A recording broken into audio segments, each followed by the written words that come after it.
जय श्री राम। शंखनाद में आपका स्वागत है। भूपेंद्र सिंह हुड्डा जो पहले तो मुख्यमंत्री नहीं बन पाए और अब उनका बंगला भी उनके हाथ से जाने वाला है।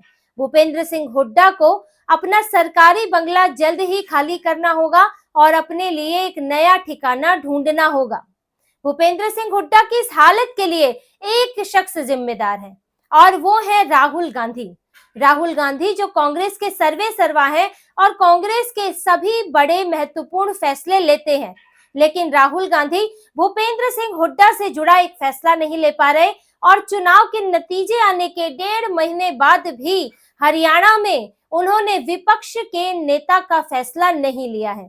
राहुल गांधी के पास ये फैसला अब भी पेंडिंग है और उन्होंने इतने लंबे समय के बाद भी कांग्रेस के जो आला कमान में जो आते हैं, उन्होंने विपक्ष का नेता हरियाणा में नहीं चुना है। और भूपेंद्र सिंह हुड्डा जिनके लिए इस वक्त सबसे ज्यादा मांग हो रही है, क्योंकि सबसे ज्यादा विधायक जो है वो उनके खेमे के हैं, जो इस वक्त ये मांग कर रहे हैं कि भूपेंद्र सिंह हुड्डा को ही विपक्ष का नेता बनाया जाए, लेकिन कांग्रेस अपनी अंदरूनी गुटबाजी के कारण ये फैसला नहीं ले पा रही है और इसके कारण अब भूपेंद्र सिंह हुड्डा का जो बंगला है वो खतरे में आ गया है, क्योंकि वो इस वक्त ना विपक्ष के नेता नहीं है, उनके पास कैबिनेट स्तर का दर्जा नहीं है, इसीलिए उन्हें ये बंगला खाली करने का नोटिस दिया जा चुका है।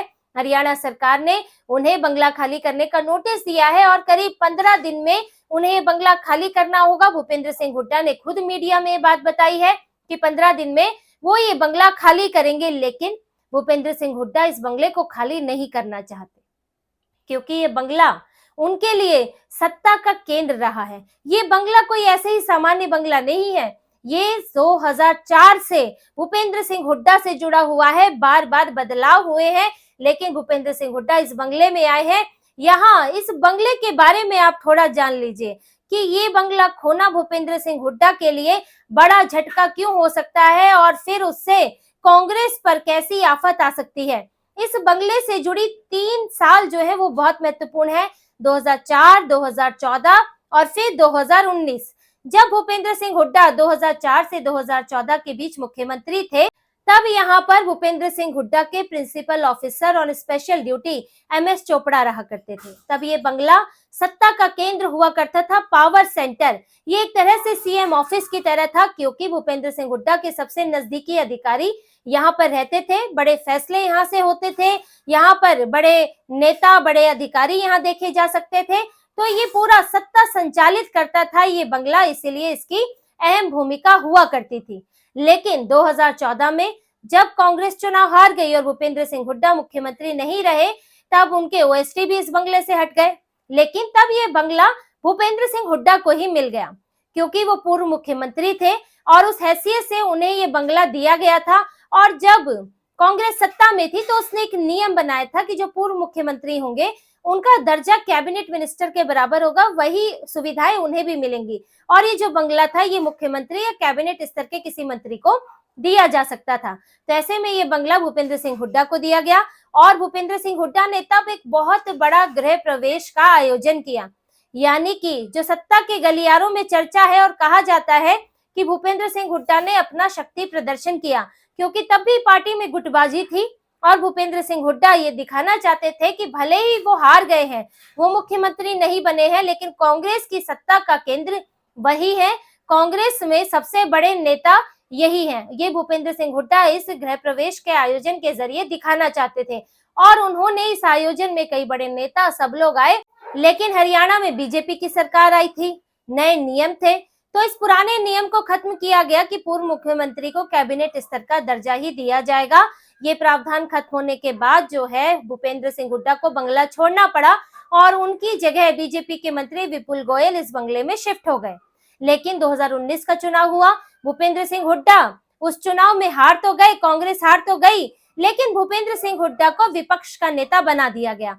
अब जो विपक्ष के नेता होते हैं उनका स्तर कैबिनेट के मंत्री के बराबर होता है और इसीलिए भूपेंद्र सिंह हुड्डा दोबारा इसी बंगले में आ गए, जो सेक्टर 7 का बंगला नंबर 70 है।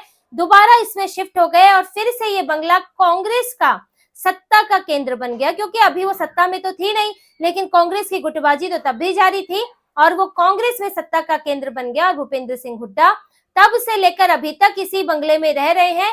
वो अगर चुनाव जीतते, मुख्यमंत्री बनते तो हो सकता है कि इसी बंगले में रहते, लेकिन वो मुख्यमंत्री तो बने नहीं, पर विपक्ष के नेता अगर बन जाते तो भी इसी बंगले में रहते, पर अभी वो विपक्ष के नेता भी नहीं बन पाए हैं। ऐसे में अब काफी समय बीत गया है, इतना इंतजार किया गया, अब ये बंगला खाली करने का नोटिस दिया गया है और इसके बाद ये संभावना है कि विपुल गोयल बीजेपी के जो मंत्री हैं वो ही दोबारा इसमें शिफ्ट हो जाए, लेकिन भूपेंद्र सिंह हुड्डा ऐसा नहीं चाहते हैं। और जब से ये नोटिस आया है, भूपेंद्र सिंह हुड्डा को बंगला खाली करना पड़ रहा है, तब से हरियाणा की राजनीति में उथल पुथल है, कांग्रेस के अंदर उथल पुथल है, क्योंकि अब नेता, हरियाणा के जो नेता है कांग्रेस के, वो अब भूपेंद्र सिंह हुड्डा के अगले कदम की चर्चा करने लगे हैं कि कांग्रेस जिस तरह से उन्हें नजरअंदाज कर रही है, अब इसके बाद भूपेंद्र सिंह हुड्डा को कोई बड़ा कदम उठाना पड़ सकता है। वो पहले से ही इस पर विचार कर रहे हैं, लेकिन अभी कांग्रेस के फैसले का इंतजार कर रहे हैं, क्योंकि लगातार बार बार हरियाणा में अब जब से चुनाव हारी है कांग्रेस,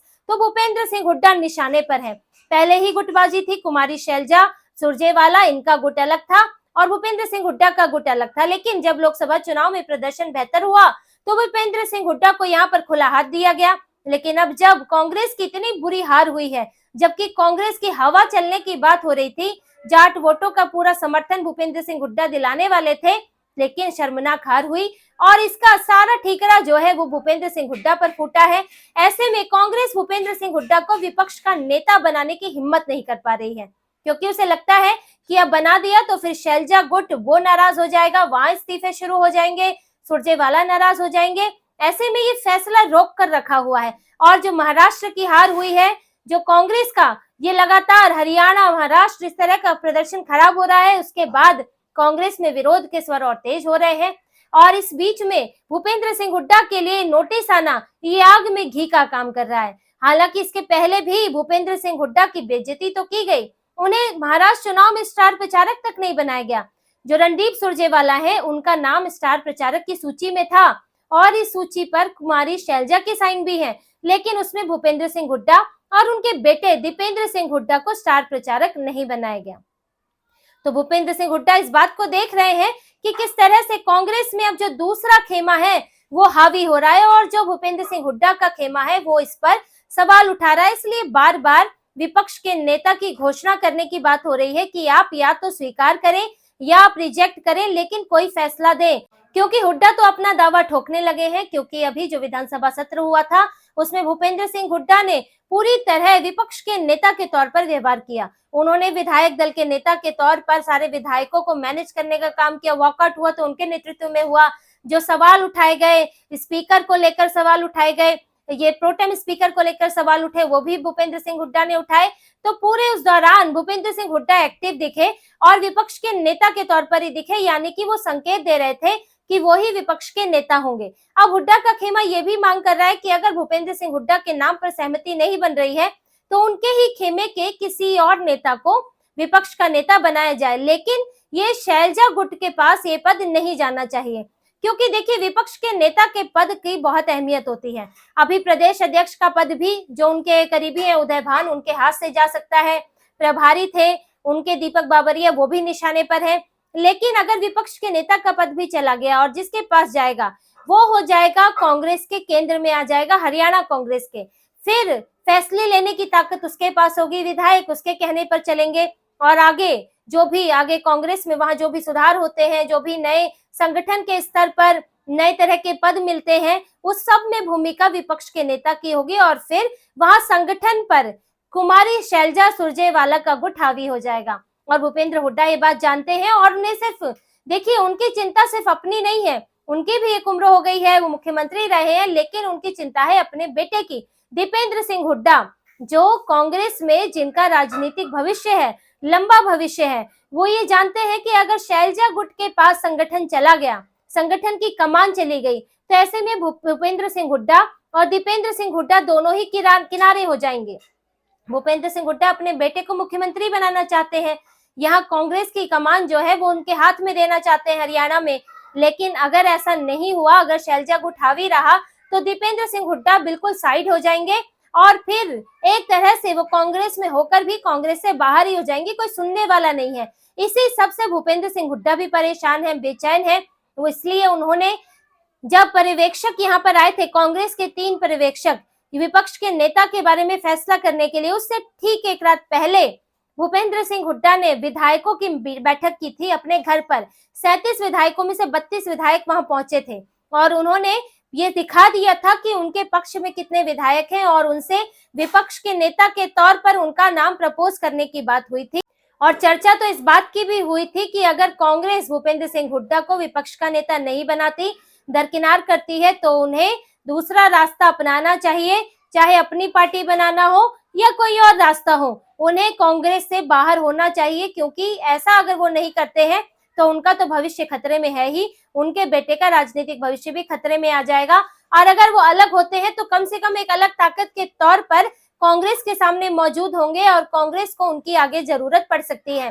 तो चर्चाएं इस स्तर की भी हुई थी कि हुड्डा को अब अपने लिए कोई फैसला लेना चाहिए। और देखिए, पहली बार नहीं है, भूपेंद्र सिंह हुड्डा पहले भी पार्टी छोड़ने की, अलग पार्टी बनाने की धमकी दे चुके हैं, चेतावनी दे चुके हैं। अशोक तंवर के मामले में जब उन्हें प्रदेश अध्यक्ष बनाया गया था, तब भी भूपेंद्र सिंह हुड्डा ने पार्टी छोड़ने की बात कही थी। 2019 में भी उनका टकराव हुआ था कांग्रेस के बड़े नेताओं से, तो भी उन्होंने पार्टी से अलग होने की बात कही थी।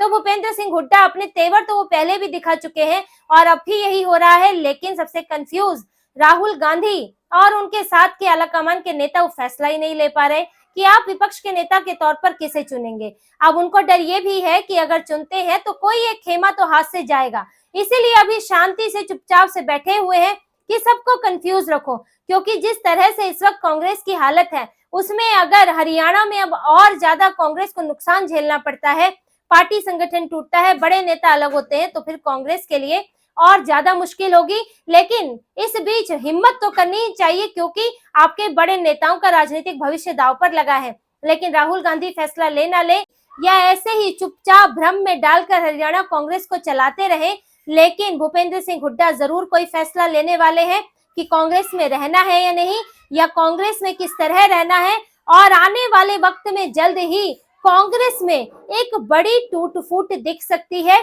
कांग्रेस जो अभी चुनाव हारी है, वो अब आने वाले समय में बिखरती हुई दिख सकती है। तो इसी तरह की और खबरें और विश्लेषण आपके लिए लाते रहेंगे। हमसे जुड़े रहिए, सब्सक्राइब कीजिए, कमेंट कीजिए। बहुत बहुत धन्यवाद। जय श्री राम।